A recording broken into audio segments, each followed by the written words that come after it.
Senhoras e senhores, estamos de volta com a programação da CEO Conference Brasil e teremos agora o painel Grandes Empresários, Visões sobre o Brasil. Convido para este debate Carlos Sanches, Chairman do Grupo NC, Ricardo Faria, Chairman da Granja Faria, Rubens Menin, Chairman da MRV e do Banco Inter, Rubens Ometo, fundador e sócio controlador da Cosan, e para a moderação, André Esteves, Chairman e sócio sênior do BTG Pactual. Um bom painel a todos. Mais uma vez, estamos aqui. Eu sempre prefiro essa posição aqui do entrevistador do que do entrevistado. É sempre melhor. A gente teve esse rico painel político, ainda há pouco. Dá sempre um certo frio na barriga, né, esses painéis políticos aqui, para quem está organizando o evento. Mas, enfim, passamos por esse. Esse aqui é mais divertido. Primeiro, receber 4 amigos aqui. Só faltou uma garrafa de vinho aqui, né? Então, todo mundo é bebedor de vinho aqui nesse painel. Mas, além de bebedor de vinho, né, Mimica, você que coordena vários grupos dessa ordem, aqui tem 4 craques do empresariado brasileiro, 4 amigos, 4 clientes, e que é um privilégio para qualquer um nessa sala, ou qualquer um que esteja nos ouvindo pelas nossas redes sociais, ouvir lições desse grupo de setores diferentes, de gerações diferentes, de geografias diferentes, mas que compartilham um denominador comum. O denominador comum é a combinação do talento empresarial, da resiliência necessária para qualquer empreendedor e da crença no Brasil, porque, afinal, majoritariamente foi aqui que todo mundo construiu as suas empresas. E eu vou começar fazendo uma pergunta comum para todo mundo. E, Rubens, eu vou começar com você aqui, que você está assim, de frente para mim. O que é necessário para o empreendedor ter sucesso no Brasil? De novo, aqui temos 4 setores diferentes, gerações diferentes, geografias diferentes. O que precisa para um empresário dar certo aqui no Brasil? O Brasil é um país fantástico, né? É um país que tem recursos naturais, tem um povo ótimo, tem alimento, tem tudo. E tem um empresariado de primeira linha.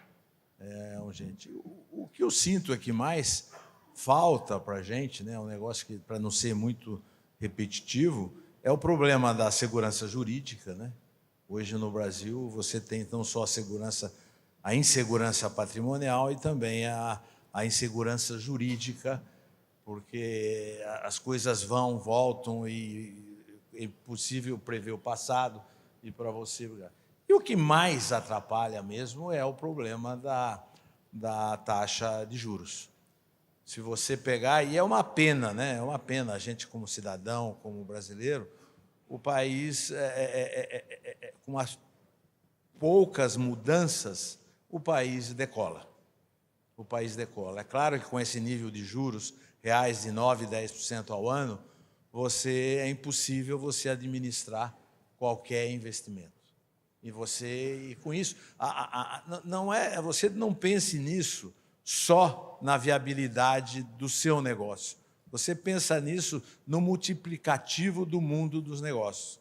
Se você tem a condição de aplicar o seu dinheiro a 15%, 16%, em alguns casos 20%, 25% ao ano, você não vai ficar vagabundo. Por que você vai correr risco? E você vai fazer com que todo mundo fique sentado na cadeira, sem fazer dinheiro, sem fazer nada, e o dinheiro não produz. Não produz. Se você tem uma taxa de juros, todo mundo vai ter que deixar de ser vagabundo, vai ter que começar a trabalhar para que o seu negócio dê retorno, ou imobilizando, ou fazer private equity, ou lançando o mercado de capitais, ações, entendeu? Você vai alavancar e crescer muito. Então, a multiplicação disso, agora dói, porque é um negócio simples para ser feito, Você viu no debate anterior, você viu que foi muito bem debatido, né, com o Ciro e com o Edinho, e eu acho que é por aí. E o empresário brasileiro é otimista. Eu preciso me segurar um pouco, porque eu sou o chato de plantão, que fica toda hora repetindo e atacando. Então... Beninho, na verdade, até a minha pergunta era o espírito mais do nosso lado. O Rubens já avançou aqui na próxima pergunta, mas eu vou retroceder aqui. O que precisa para o empresário brasileiro dar certo aqui? André Avalon, primeiro, parabéns pelo evento, prazer estar aqui sempre nesse evento maravilhoso, né? A gente pode discutir esse tipo de assunto, claro. Isso, as ideias servem para resolver um pouco os problemas. Repara bem, se a gente for olhar a nossa indústria, né, como geral, no início dos anos 2000, nós evoluímos muito no Brasil. O número de empresas que tem no Brasil, a governança, a gestão, elas são muito superiores ao que era no passado, né? Isso é um passo. As empresas estão prontas aí para poder crescer, desenvolver, né? E a gente precisa achar essa luz no fim do túnel. Eu acho que é importante. Existe a luz no fim do túnel no Brasil, com certeza existe. Nós vamos achar. Eu sou também muito preocupado, como o meu xará aqui falou, com o problema das altas taxas de juros. Elas são muito nocivas para a economia, né? Elas talvez sejam a consequência, não seja a causa. A gente precisa entender isso um pouco mais. Então, um ponto que eu tenho defendido hoje, que eu acho que a gente tem que começar a falar um pouco, a gente está falando muito de déficit fiscal, né? Isso é uma discussão que eu acho extremamente importante no momento, né? E nós só vamos ganhar a guerra o dia que essa discussão for permeada por toda a sociedade. E onde é que eu quero chegar? Tem uma palavra que eu acho que talvez seja a palavra do momento, que é consciência fiscal. A consciência fiscal melhorou no Brasil, mas ainda está longe de chegar naquele modelo que a gente precisa. A sociedade tem que definir, né, o quanto que eu quero ser tributado e onde é que eu quero investir o meu dinheiro. E ela definindo, os agentes públicos vão fazer aquilo. Porque o que está acontecendo hoje é um vácuo. E essa discussão do momento, onde as pessoas podem gastar o dinheiro de forma... com o interesse de um grupo de interesse ou de um grupo de poder, mas sem estar permeado na sociedade. Eu vou me alongar num ponto importante. Quando houve a reforma da Previdência, ela só aconteceu o dia que toda a sociedade discutiu, viu que havia privilegiados e que aquilo não era de interesse de todos. Enquanto todos achavam, até o privilegiado, mas não sou eu que pago a conta, aquilo não acontecia. Aconteceu, o Congresso teve a maturidade de fazer. Mais uma vez, nesse momento de discussão de déficit público, nós precisamos ter consciência tributária. Nós precisamos, por exemplo, do Bolsa Família. Lógico que precisamos. O Brasil é um país cheio de mazelas. Ele está grande. Precisamos diminuir. Hoje, o BPC mais Bolsa Família estão em quase 300 bilhões no ano. Nós não temos dinheiro para isso. Precisamos diminuir. Está faltando gente na nossa frente de trabalho. Falta mão de obra. O Brasil está em pleno emprego. Então, como fazer essa discussão? Consciência tributária. Eu posso dar o Bolsa Família? Posso. Quanto que a sociedade quer dar de Bolsa Família? Eu quero dar 200 bilhões por ano esse ano, 150 o ano que vem, e tem que entender que nós estamos dando aquele benefício, né? Queremos dar. Na hora que a gente tiver uma consciência tributária e fiscal melhor, discutida com toda a sociedade, nós vamos achar a luz no final do túnel. Muito bom. Carlos, a MS é a maior empresa de capital fechado no Brasil, na minha conta, né? A empresa de capital fechado, você não sabe direito os números, mas na minha conta é a maior empresa de capital fechado. Aliás, não sei nem por que continua de capital fechado, devia fazer um IPO logo, né? Contratar o BTG para isso, que ia ser um processo muito bom. Pelos aplausos, você vê que está cheio de investidor querendo comprar ações da MS, né? Coisa que eu, aliás, recomendo, que é uma empresa espetacular, sensacional. O que a gente precisa aqui para dar certo? Bom, eles falaram mais do lado macro, o que o empresário precisa para dar certo, eu vou falar mais do lado micro. Eu acho que para o empresário dar certo, ele precisa entender muito bem aquela passagem bíblica do José no Egito, que é 7 anos de vaca gorda e 7 anos de vaca magra. E nos anos de vaca gorda, a gente precisa se preparar, porque as vacas magras no Brasil vão chegar. Então, eu acho que é isso que faz o empresário dar certo no Brasil, ele criar essa estabilidade para que ele passe esses momentos de juro alto, esses momentos de indefinição política esses momentos que o Brasil tem. O Brasil, você está falando da Bolsa, tem momentos bons, momentos ruins para abrir o capital. Hoje, já faz algum tempo que estamos nos momentos ruins e precisa voltar esse momento bom. E, enquanto isso, a empresa tem que estar sólida, pronta, esperando para esse novo momento. E eu acho que é isso que o empresário brasileiro precisa. Ele precisa ter resiliência e precisa se preparar. Ele não pode, estava falando até com meu filho agora, não pode ser como um empresário de um país de primeiro mundo, que ele vai ter juro de 2%, 1% para o resto da vida. Aqui as coisas vão variar e o empresário tem que estar pronto para isso. Então, eu acho que se o empresário ele acreditar nisso, ele investir, porque o Brasil é um país bom, é um Brasil de oportunidades, mas que tem essa característica. E acho que a gente tem que saber surfar nessa onda. Acho que bem colocado, né? Se eu fosse traduzir economicamente, aqui os picos e vales são ou muito altos ou muito fundos, né? O Brasil ele traz volatilidade. E eu vou mudar um pouco o ângulo, Ricardo. Você criou a Granja Faria do zero, né? Do nada, meio empreendedor dos mais bem-sucedidos do agribusiness brasileiro, que dá um show global de competitividade. E você podia até falar um pouquinho, que o teu setor ainda é menos conhecido. O ovo está ficando meio popular aí agora, né? Porque, até, como foi dito aqui pelo senador Ciro, nós estamos quase declarando no imposto de renda. Antes de sair de casa, eu percebi, tinham 2 dúzias de ovos na minha geladeira, eu já fiquei satisfeito, né?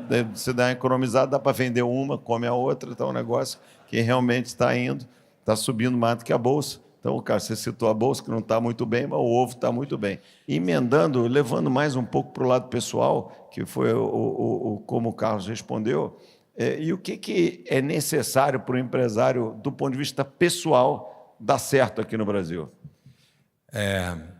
Eu acho que resiliência é um ponto fundamental, em especial para a gente aguentar naqueles momentos mais complexos, claro, que as pessoas enxergam esse momento de determinado setor, mas na hora que o setor está em baixa, ninguém se lembra também.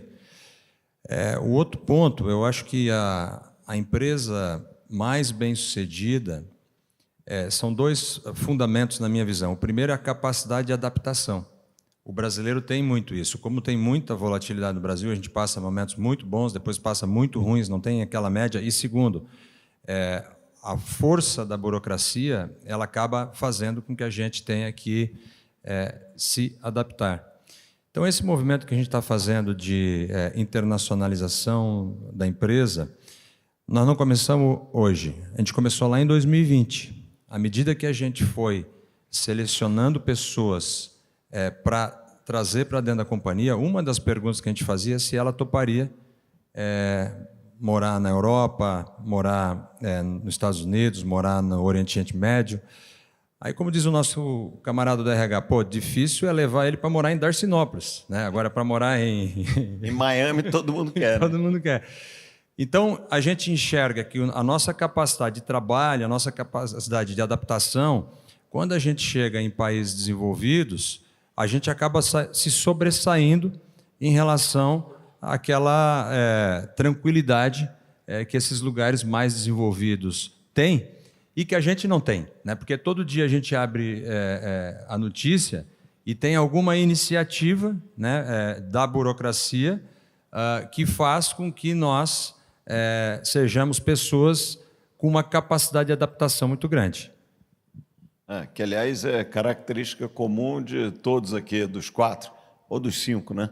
E uma outra coisa que vocês não responderam, mas obviamente não responderam porque é óbvio, mas em todos nós aqui é o amor pelo trabalho, né? Aqui todo mundo acorda cedo, dorme tarde, desde muito tempo, independente do resultado das companhias. Mas, mudando um pouco o foco, trazendo um pouco para a realidade de cada um de vocês, Binho, meio começando com você, acho que você tem uma história única, um exemplo. Você primeiro consolidou um setor que, na época, muito complexo, né, sucro-alcooeiro, cheio de dificuldade, vários seus pares ficaram pelo caminho, montou a maior empresa do mundo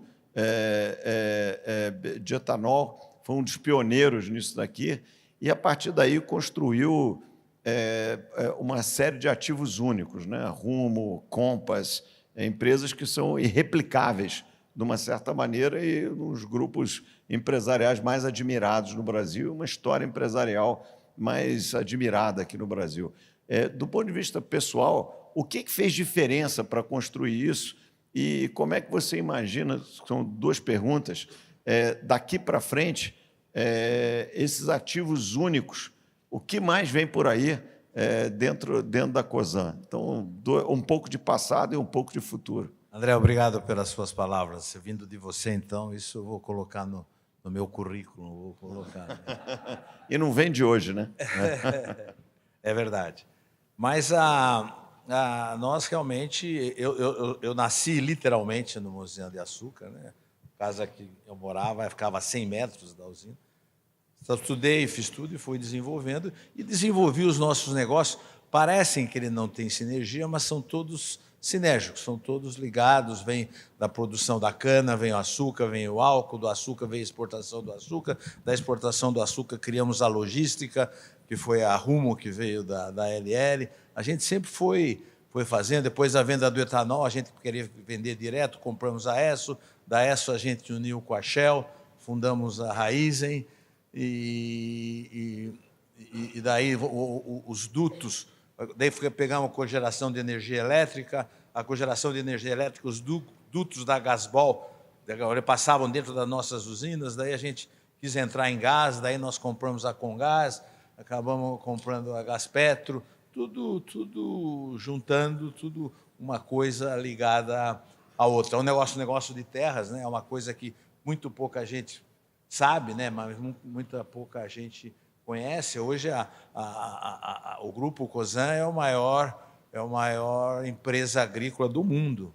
Nós cultivamos mais de 1,5 milhão de hectares de terra, entendeu? E temos a Radar, que é uma empresa associada com o Fundo Americano, que nós temos 350 mil hectares de terra arrendadas aí. Então, a gente foi, André, desenvolvendo e como se fala lá em Piracicaba, né?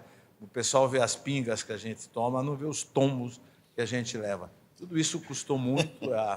Eu concordo plenamente com o que o Carlos fala. Eu acho que talvez essa ambição, esse excesso de otimismo que talvez a gente tenha, fez sempre eu trabalhar um pouco na frente. E de todas as nossas empresas, o que é bacana é que todas elas têm projetos próprios. Você pega a Rumo tem um projeto dela de unir até o norte do Mato Grosso. Nós estamos indo com a nossa ferrovia, fazendo mais 700 quilômetros de ferrovia, unindo até Lucas do Rio Verde. Você tem um negócio de gás, nós temos gás em 7 estados brasileiros, distribuindo gás natural. E estamos desenvolvendo Rio Grande do Sul, Santa Catarina, Paraná, levando o gás, porque o grande problema é que o Brasil tem muito gás, mas precisa ensinar e catequizar o consumidor a usar o gás. Nós fizemos uma usina de regasificação de gás natural, liquefeito, em Cubatão, que é uma maravilha. Invertemos o fluxo. Então, o negócio de gás tem o desenvolvimento dele. E o negócio de açúcar e álcool é um negócio com a reorganização da energia no mundo. Nós somos pioneiros nisso, porque nós não somos uma empresa de PowerPoint, nós somos uma empresa que estamos fazendo. Estamos pagando caro por isso, porque quando você vê tudo isso que eu fui falando, são empresas que já estavam funcionando. Então, eram brownfield. O brownfield, quando você faz, você já começa a faturar.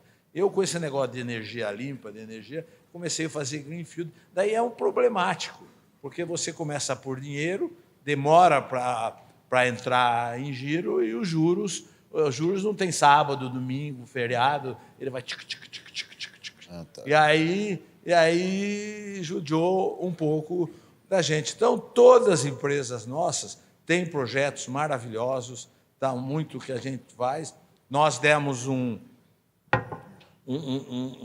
tentamos fazendo hidrogênio verde, esse hidrogênio que saiu agora, que ele está fazendo na cidade universitária, em a sociedade nossa com a Shell, com a Politécnica, é o hidrogênio vindo do etanol de segunda geração.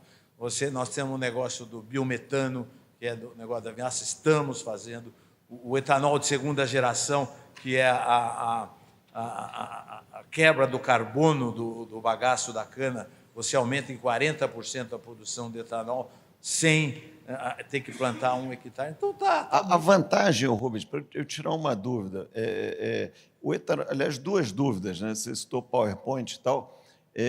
O Ike anunciou aí hoje me lembrou, né? O Ike anunciou um negócio de uma supercana que tem uma produtividade e tal. Eu queria que você explorasse um pouquinho mais. Essa supercana existe André, geneticamente? E o etanol de segunda geração, aonde ele vai, de fato, adicionar produtividade? Ele vai aumentar. Bom, primeiro vamos falar do etanol, porque falar do Ike é difícil você criticar, somente com um público desse. Mas nós já fizemos isso e abortamos. Começamos pequeno e abortamos. Eu conheço todos os técnicos que estão trabalhando com eles. É o pessoal que veio daquela empresa que era da Votorantim, junto com o Fernando Renac, tudo.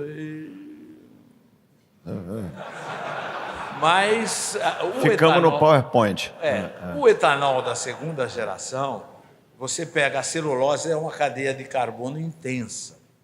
E a hora que você quebra a cadeia de carbono com 2 carbonos, a molécula do etanol é C2H5, então você tem 2 carbonos. Você quebra ela e faz o etanol. O bagaço de cana, você moe a cana, você usa hoje o bagaço para produzir energia elétrica e gerar as usinas. Nós vamos passando ele a quebrar para fazer mais etanol. Então você aumenta a produção por hectare em 40%. E mais que isso, André, se você eletrificar as usinas, você consegue dobrar a produção de etanol por hectare sem nenhum investimento em plantio de cana. Isso, sob aspecto de sequestro de carbono, tudo, é uma coisa maravilhosa. Agora, tudo isso custa, nós estamos apanhando e estamos pagando por isso. Nós estamos fazendo 6 usinas, fizemos com recursos próprios, estamos investindo 9 bilhões de reais para fazer isso, entendeu? Então, estamos aí apanhando um pouco para organizar isso. Então, nós fomos e muito animados. Infelizmente, fizemos um sonho meu que eu tinha, que era o negócio da Vale, né?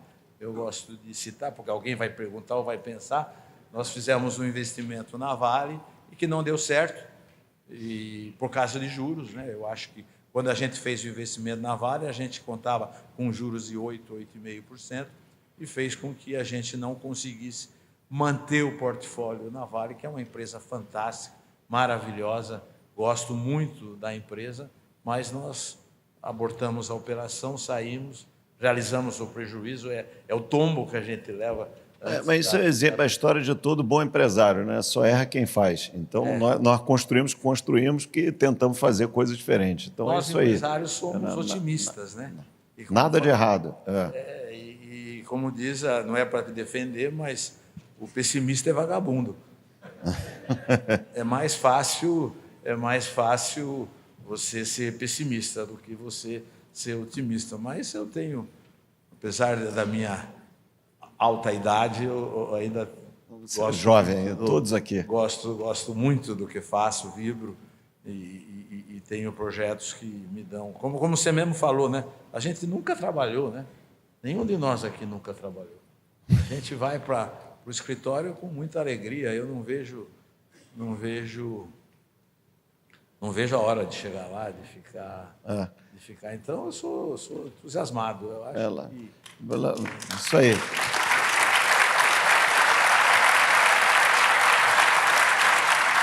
Agora, deixa eu falar antes, porque ontem no jantar eu citei a citação contra o Walter Salles, né? Que... Qual é o nome do filme dele? Ainda estou aqui. Ainda estou aqui. Então, é isso que a gente espera do nosso país, de todos nós empresários. Vamos lutar, vamos fazer, vamos ficar sempre perto das autoridades. Eu acho que o papel do empresário não é só tocar a sua empresa, mas é passar a sua liderança também para ajudar os políticos a guiarem o país numa direção. Uma coisa importante sobre isso, e os 4 aqui interagem com Brasília da maneira como deve ser, o político que está lá e tem toda a demanda política, as suas bases, etc., obviamente que são ouvintes privilegiados da sociedade, mas a sociedade inclui nós. E eles não são obrigados a nascer sabendo.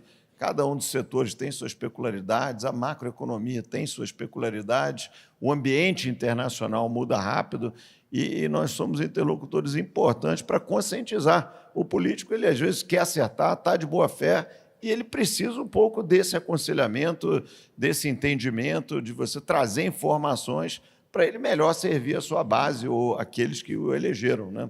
Sem dúvida. E eu sou até mais agressivo, não é só aconselhamento, é pressão mesmo, para fazer um negócio o certo.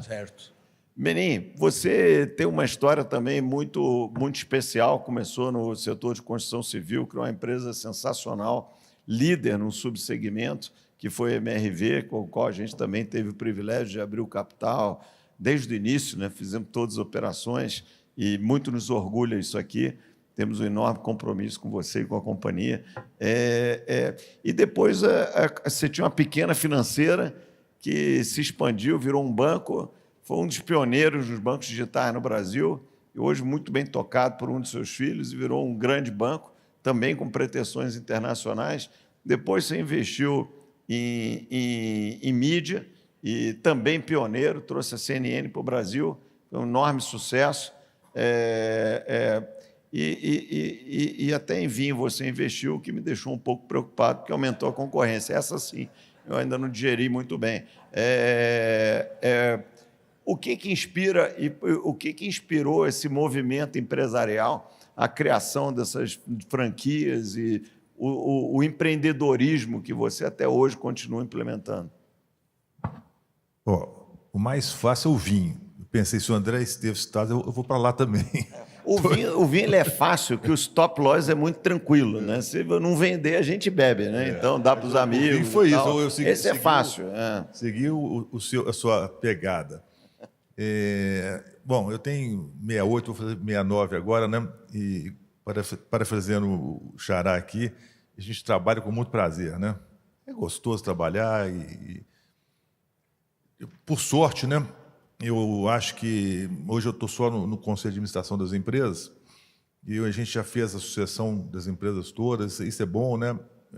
Turma mais jovem, lá na MRV, o Rafa, o Eduardo, o João Vitor no Inter, o Sérgio lá na Log, né? Minhas outras empresas também estão mais ou menos organizadas. A gente fica tentando usar o cabelo branco, né?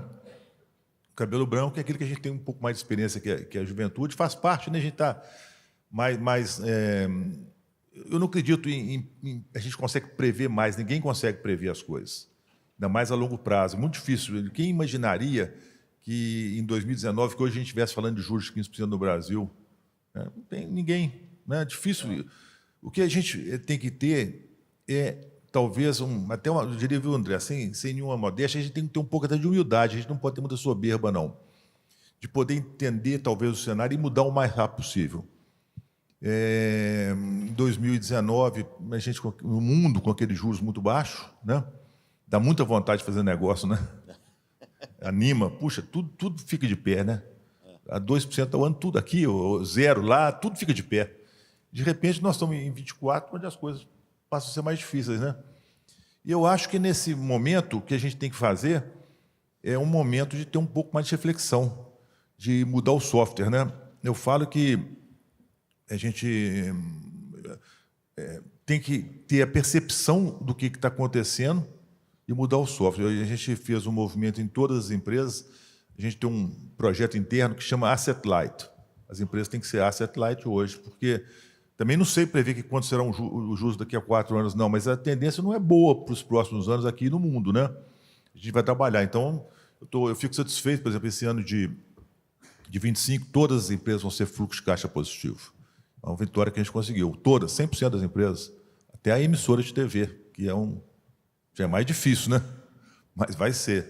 Então, a gente fez essa mudança de software em 21 para 22, tentando prever. De repente, nós estamos errados. Quem sabe era a hora de estar investindo aqui de novo, que o juros vai baixar, mas isso eu só vou saber daqui a 2, 3 anos. Então, acho que o momento agora é de muita reflexão, de consolidação, e isso é fato. Quando você tem os juros mais elevados, a gente tem um pouco mais medo de investir, todos nós temos, né? Então, é o momento, talvez, de você aprimorar as atividades, consolidar o que está dentro de casa, que é muita coisa, né? Ver o nosso amigo aqui do lado, um negócio monstruoso, tudo dele é muito grande e muito bem tocado, né? É muito bacana a sua obra, você sabe disso que eu acho isso do fundo do coração. E a gente está no momento de consolidação. Trabalhar muito, não tem como trabalhar muito, mas eu acho que agora nós temos que, mais uma vez, existe a luz no fim do túnel, nós não podemos mirar para lá, nós temos que tentar farejar essa luz e mirar para a luz. E eu acho que é isso, esses momentos difíceis são muito bons, porque a gente amadurece, a gente cresce, e quando você consegue fazer isso internamente, é outro ponto que eu acho que a gente tem conseguido nas empresas, as pessoas, as empresas são feitas de gente, né? Então, o nosso time está todo ele pensando nisso, com ideia fixa disso, lutando por isso, com metas para isso, a meritocracia em cima disso, né? Que é bacana, você sabe quanto que todos nós aqui admiramos a meritocracia. Então, eu fico pensando que o momento atual talvez seja de fizemos muita coisa, vamos consolidar, vamos trabalhar melhor, para quem sabe amanhã, né, num outro momento, podemos aproveitar essas sinergias das empresas, esse conhecimento que a gente tem, alguma vantagem competitiva que a gente tem e abrir novos negócios, mas no momento é de consolidação. Agora, mas você sabe que quando a gente pensa mais a longo prazo, né, os momentos de adversidade, ou de cenário, ou da empresa, eles são os momentos mais importantes na história de uma companhia. É onde você melhora a companhia, onde você aprende as lições, onde você aprende a administrar riscos, onde você seleciona os melhores profissionais, onde você se obriga a ser eficiente. Esses momentos que trazem mais valor para a companhia no longo prazo, não tenho dúvida disso. E são uma certeza na história de qualquer empresário, né? Os ciclos vão e vêm. No caso do Brasil, como já foi dito, os ciclos são mais profundos e eles fazem a diferença no sucesso de longo prazo na empresa. Rubens, você falou alguma coisa? Você fica mais humilde, sai do salto alto. Todos os momentos da minha vida em que eu me machuquei, eu estava de salto alto. Eu achava que eu era o dono da cocada. Daí você fica distraído, acha que vai dar tudo certo, vem uma porrada pelas costas e daí você toma. Isso traz humildade. A crise traz humildade para a gente. A gente volta a pisar no chão firme. Xará, a gente de manhã cedo tem que tomar 2 injeções. Uma contra a soberba, outra contra a vaidade, porque a gente faz parte do ser humano e isso mata a gente. A soberba e a vaidade mata a gente. E concordo 100% com o que você falou. A gente tem que fazer dessas crises o momento do turnaround, e ele existe, e é importante, as empresas saem mais fortes. Então, é lição, e depois vamos ver que o futuro está lá na frente, não vamos tentar prever o futuro, nós não vamos acertar, né? Ver a pesquisa Focus de janeiro de 2024 e ver o que aconteceu em dezembro de 2024, nós vamos ver que prever o futuro não é fácil, né?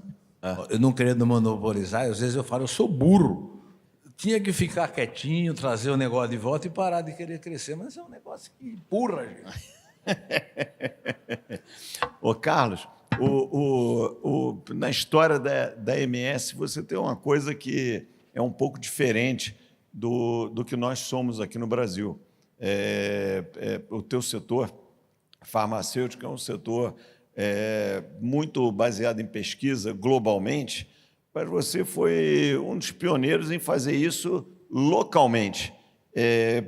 Conta para nós um pouco qual é a tua experiência de investir em pesquisa e desenvolvimento, sendo uma empresa brasileira, e um pouco também, para quem não conhece, da sua ambição internacional, daquilo que você já está fazendo lá fora e daquilo que uma empresa brasileira, nesse setor tão calcado em ciência, pode fazer, que eu acho que é uma coisa muito original da MS, além de toda a história empresarial, mas essa preocupação de ter tecnologia própria. Então, que é uma lição importante para nós. Bom, o Rubens nasceu a 100 metros da usina, eu nasci na usina. Eu nasci na farmácia, meu pai era um farmacêutico, era um sobrado, farmácia embaixo ou em cima. Então, eu nasci com remédio na veia. Meu pai, infelizmente, faleceu com 26 anos. Quando eu assumi a empresa, eu era o diretor financeiro. Acho que era o pior diretor financeiro que o Brasil já teve, porque eu fiz tudo de errado. A empresa estava quebrada. E eu consegui, com muito esforço e muita coragem, porque vendi tudo que tinha, carro, bicicleta, casa, tudo, consegui pagar as dívidas e jurei para mim que nunca mais ia dever na minha vida. E de lá para cá a gente conseguiu ir crescendo. Nós pegamos todas as oportunidades que foi aparecendo no Brasil, fomos o primeiro a lançar medicamentos genéricos, porque tinha uma empresa nova. Antes disso, veio a lei de patentes. Quando chegou a lei de patentes, eu falei, o mercado vai mudar, nós precisamos se preparar para isso. Tinha um diretor comercial, eu falei, o mercado vai mudar, você conhece alguém aí? Ele falou, na Itália a patente chegou faz uns 5 anos. Eu falei, então vamos trazer um italiano para cá. Aí eu importei um italiano, falei, italiano, o que a gente precisa fazer para se preparar? Ele falou, precisa fazer bioequivalência. Eu falei, vamos fazer bioequivalência, precisa ter validação de fábrica, vamos ter validação de fábrica, precisa ter DMF da matéria-prima, vamos ter DMF da matéria-prima. Achando que ele estava me enrolando, mas tudo que ele falou aconteceu. E aí, quando veio o genérico, nós fomos o primeiro a lançar, conseguimos credibilizar a política de genéricos do Serra, porque o genérico, quando chegou no Brasil, era a maneira internacionalmente aceita de se copiar um medicamento, colocou o estándar da indústria farmacêutica lá em cima, e a gente passou a ser uma indústria séria. E o que aconteceu foi que, o que é o genérico? O genérico você tem que fazer bioequivalência. Você passa a colocar pacientes sadios, usar o teu medicamento, o medicamento de referência, e analisar as curvas no sangue. Então, você começa a entender como é que esse medicamento funciona dentro do ser humano. E quando você começa a analisar as curvas, você fala, bom, dá para mim modificar ela, dá para mim melhorar. Aí nós começamos a fazer inovação incremental. Lançamos o Patos, Toragesic, vários produtos, melhorando a performance. Passamos a não ser genérico e passamos a ser referência. E aí começou a inovação, quer dizer, como é que a gente melhora e como é que é o grande sonho nosso é chegar numa nova molécula. Quando chegou em 2008, que teve a crise internacional, que os Estados Unidos não valia nada e o Brasil valia muito, então a gente achou, vamos para os Estados Unidos, quem sabe a gente compra uma empresa de inovação lá, nós tivemos apoio aqui, investimos $300 milhões nos Estados Unidos em empresas de startups, começamos a aprender como é que se faz inovação e começamos a preparar o nosso pessoal aqui dentro. Aí começamos a trazer PhDs, doutores, para trabalhar com a gente e começar a investir. Nós investimos em 4 tecnologias. Naquela época, 3 tecnologias não andaram e uma, que era muito incipiente, que era peptídeos, a gente dominou. O que virou isso? Virou o GLP-1, que são as canetinhas de diabetes, de insulina, que a gente dominou a tecnologia de ponta a ponta, e a nova fronteira do conhecimento agora são os peptídeos, porque vai substituir os monoclonais. Virão remédios para câncer, virão vários remédios. E a gente passou a dominar essa tecnologia. E aí a gente deu um passo a mais. A gente começou a investir agora em uma molécula nova, porque com o desenvolvimento em sílica, que quer dizer, o que é em sílica? Você desenvolver a molécula no computador e com a inteligência artificial e com a nuvem, a gente começou a não precisar mais sintetizar peptídeo por peptídeo para ver se funciona. Começou a fazer os ligantes no computador, em vez de testar 10 mil moléculas, que precisam de um investimento absurdo, precisa testar 50 moléculas. Então, passou a ser possível, e a gente passou a ter esse conhecimento, e passou a importar, a trazer brasileiros que estavam lá fora, que são bons, boa formação, estão bem treinados, mas não tinham mercado no Brasil para trabalhar. Estavam trabalhando em multinacionais, em centros de pesquisa lá fora, e a gente começou a trazer. A gente trouxe primeiro americano, depois indiano, temos de tudo, mas começamos a trazer mais brasileiros, porque a adaptação é mais fácil, e a gente tem muito dessa mão de obra no Brasil preparada lá fora. E a gente conseguiu aí registrar estamos registrando os produtos nos Estados Unidos peptídeos. Esse mercado é complexo, você tem que registrar o produto 10 anos antes de vencer a patente. Porque se chama o first to file, você, ao ser o primeiro, quando vence a patente, você tem 6 meses de exclusividade. Então, nós estamos registrando produtos hoje para lançar, vamos lançar o primeiro esse ano, que é o genérico da liraglutida e da sema, mas já temos o Ozempic sendo registrado nos Estados Unidos para lançar em 2031, a tirzepatida agora, que é o Mounjaro, e vamos submeter agora em outubro nos Estados Unidos. Quer dizer, estou fazendo uma fábrica para poder vender o produto daqui a 10 anos. Então, e aí nós estamos investindo. E a dificuldade de se investir no Brasil é porque o Brasil não está pronto para a inovação. A nossa agência, o nosso setor é regulado, não é regulado genericamente. Item por item é regulado, produto por produto é regulado. E a Anvisa é uma ótima agência, hoje internacionalmente reconhecida como risco sanitário e como genérico. Para inovação, nós não temos a expertise para isso. Então, a gente tem que bypassar a Anvisa fazendo pelo FDA. Custa mais caro e mais demorado, porque a gente ganha em reais e gasta em dólar. Então, é 6 vezes mais difícil fazer nos Estados Unidos. O que a gente briga, e aí sim, trabalhar com os políticos, trabalhar em Brasília, trabalhar com isso, é criar agência, criar as condições para que o Brasil faça a pesquisa. Recentemente mudou a lei de pesquisa clínica no Brasil, que eu acho que vai criar uma indústria importante no Brasil. Acho que o Brasil pode ser a segunda lugar de pesquisa clínica no mundo, depois dos Estados Unidos, porque nós temos a população para isso, nós temos os hospitais, os médicos. E o medicamento são duas coisas. Primeiro é você desenvolver, ter a ideia. Depois o que é o custo maior é a pesquisa clínica. Em uso humano, você provar quais são as indicações e, principalmente, as contraindicações do medicamento, qual é o risco. E é isso que o Brasil precisa dar esse salto. Enquanto o Brasil não dá esse salto, nós temos que fazer lá fora. E como a gente é uma empresa que estamos sempre na frente aqui no Brasil, nessa área, quer dizer, nós estamos fazendo essas discussões para que isso aconteça. Então, para nós, é muito importante que tenha indicação das pessoas da agência, que essas pessoas tenham uma outra visão, porque hoje é uma agência de risco sanitário, não é uma agência de inovação, não está nem no mandato dela.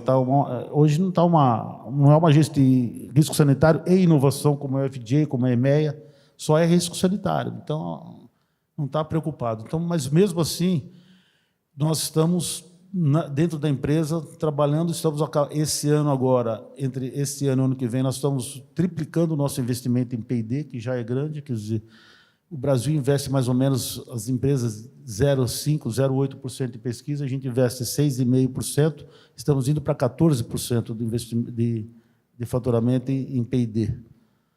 Tá certo? Então, é um esforço grande. As multinacionais investem 18%, 20%, 22%. Agora, nós somos uma empresa em transição, quer dizer, nossa base ainda é uma empresa de genéricos, 50% do nosso faturamento é genérico, 50% são produtos de prescrição de marca. Então, a gente está nessa fase, quer dizer, estamos um pé numa canoa, um pé na outra canoa. E queremos manter as duas. Então, essa é a ideia. E, internacionalmente falando, a gente tem 2 modelos de internacionalização. Um modelo igual ao nosso, replicar o modelo de genérico, a gente está no leste europeu, com base na Sérvia, pegando os países do leste mesmo, e nos Estados Unidos, através de inovação. Porque genérico nos Estados Unidos, o genérico, você é o primeiro, o segundo, você não existe. E, para mim, ser o primeiro nos Estados Unidos, aí sim eu vou ter que me endividar, vou ter que abrir o capital, vou ter que olha que agenda boa, né? Fazer. E nós, você sabe disso, nós não nos opomos a abrir o capital, só tem que ter um motivo para isso. Por exemplo, nós tentamos, todo mundo sabe, uma fusão com a Hypera no final do ano passado, e isso a gente ia se tornar uma empresa de capital aberto. Então, isso já foi discutido. Temos que ter uma boa razão. Se a gente tiver uma boa razão de consolidação disso, a gente vai fazer. E nós estamos num momento inverso, quer dizer, nós somos uma empresa capitalizada, como diz de novo o Rubens, o juro está trabalhando para nós, a favor, né? Sábado, domingo, feriado, ele está rendendo. Então, o dinheirinho aplicado todo dia aumenta, enquanto que alguns concorrentes nossos todo dia estão comendo. Então, a gente está lá. Algum momento isso vai aparecer. Carlos, essa revolução tecnológica que agora começa a ser aplicada na saúde, você citou um pouco como é que você está fazendo as simulações de pesquisa. A gente está diante de uma era de disruption positivo, de criação de novos medicamentos a partir das novas tecnologias. É razoável falar isso? Não, sem dúvida nenhuma vai ter já começou isso há 10 anos atrás com os biológicos. E agora vai acelerar com o desenvolvimento em sílica. Então, eu acho que nos próximos 10 anos a indústria farmacêutica vai sofrer uma outra revolução, sem dúvida nenhuma. Que bom, né? Que nós estamos ficando velhos, a gente vai absorver isso ainda quando vai precisa. Precisar de medicamentos. E principalmente para as doenças mais complexas. Ricardo, um pouco, você hoje é um empresário de destaque no agro, e talvez a maioria aqui não saiba, mas você não começou no agro, né? Você tinha um business de lavanderia industrial, lavanderia de verdade, né? Que lava roupa, tal, não lava outra coisa. Fez um M&A bem sucedido em 2016, se capitalizou e tinha um negocinho pequenininho de ovo, tinha um sonho de ter uma fazenda, e hoje você é um dos 5 maiores produtores de grãos no Brasil, a partir do zero, e está consolidando globalmente essa empresa de ovo. O que fez diferença para isso aí acontecer? E um pouco o potencial desse agro brasileiro, que todo mundo conhece, mas você que chegou de fora do setor, construiu talvez um dos 3 maiores grupos hoje dentro do setor. Então, qual o potencial ainda que esse agro pode nos dar, e um pouco da tua experiência pessoal construindo isso daqui? Eu quero dar um passo atrás e falar um pouco de como que a gente construiu a Lavibras, que a gente sai do zero e monta 70 lavanderias no Brasil. O nome é sugestivo, né? Lavibras, mas de novo, eu vou repetir aqui para ter ênfase, né? Lavava roupa de hospitais e tal. Então... Depois a gente, do zero, há pouco tempo, começa com o projeto da Granja Faria. Hoje a gente produz 6 bilhões de ovos por dia. Eu consigo botar um ovo para cada habitante, né? Então a nossa meta agora é pelo menos botar uns 10 para cada habitante. E é verdade, a Insolo, Rubens, há 5 anos a gente sai do zero, e esse ano a gente vai plantar 300 mil hectares, né? Então, aonde que começa isso? Primeiro, nos nossos valores. Quais são os nossos valores? Visão e atitude de dono, inconformismo, a gente acredita em melhoria contínua, simplicidade, porque por mais bem-sucedido que a gente tenha e por mais gente inteligente que a gente traga, a gente tem que continuar simples. E eu falo muito para os nossos... A gente tem muito engenheiro do ITA dentro da nossa companhia, e eu falo o tempo inteiro para eles: turma, vocês são muito inteligentes, mas vamos manter simples, porque talvez os outros não são tão.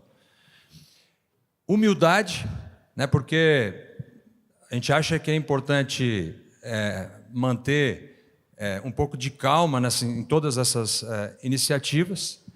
E aí, por último, biossegurança, tanto na parte das aves e quanto na parte dos grãos. Então, a Lavibras foi uma história muito forte de execução. E eu tive, de fato, uma frustração ali de não ter internacionalizado a companhia, porque eu sentia falta, que eu era muito bom em execução, mas eu não tinha uma capacidade de escalar. Quando eu vendo a Lavibras, até por indicação tua, eu vou para Harvard, fico 2 anos lá, e eu pego um pouco de framework de como que eu consigo trazer gente boa, como eu deixo de ser centralizador, como eu consigo agregar pessoas no projeto, e a gente cria um partnership. O nosso partnership hoje tem mais de 20 pessoas.